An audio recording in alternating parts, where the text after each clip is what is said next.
हाय पापा चुमो ना देनी हाय पापा चल के नी ससुरवा के हाय पापा चुमो ना देनी।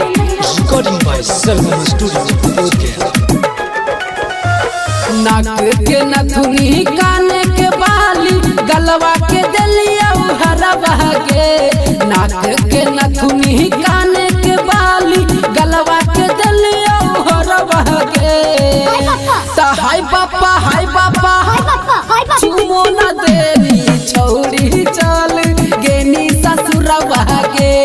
हाय पापा चुमो न देनी छौरी चल गेनी ससुरवा के चुमो ना देनी चल के नी ससुरवा के चल के नी ससुरवा के। होटल में खियावा हलिया पूरी आजा ले भीगे छेना रसगुल्ला बर्फी तोरा के दे भीगे एगे आओ कौची खाए के मन करा लगे। होटल में खियावा हलिया पूरी आजा ले भीगे छेना रसगुल्ला बर्फी तोरा के दे भीगे अरे जिक्सर बैठा के तोरा घुमावा हलियो गया सहरवा के जिक्सर बैठा के तोरा घुमावा हलियो गया सहरवा के हाय पापा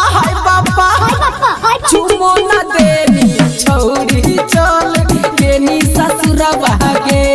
हाय पापा चुमो न देनी छौरी चल गेनी ससुरवा के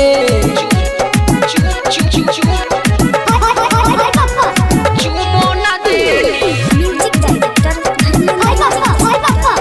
चल के नी ससुरवा के चुमो तोहरे के माना हलियो जानो से ज्यादा गे मिलते भतार बदल देनी इरादा गे हमरा में कौन कमी हलोगे बताओ। तोहरे के माना हलियो जानो से ज्यादा गे मिलते भतार बदल देनी इरादा गे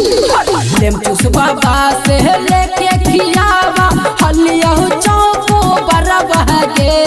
लेम चूस बाबा से लेके खियावा हलियो चौको बरवा गे चुमो न देनी छौरी चल गेनी ससुरवा गे हाय बाबा चुमो न देनी छौरी चल देनी ससुरवा गे नाकिया के नथुनी दलिया गलवा के दलिया हरवा गे नाक नथुनी कान के बाली गलवा के दलिया हरवा गे हाय पापा चुमो न दे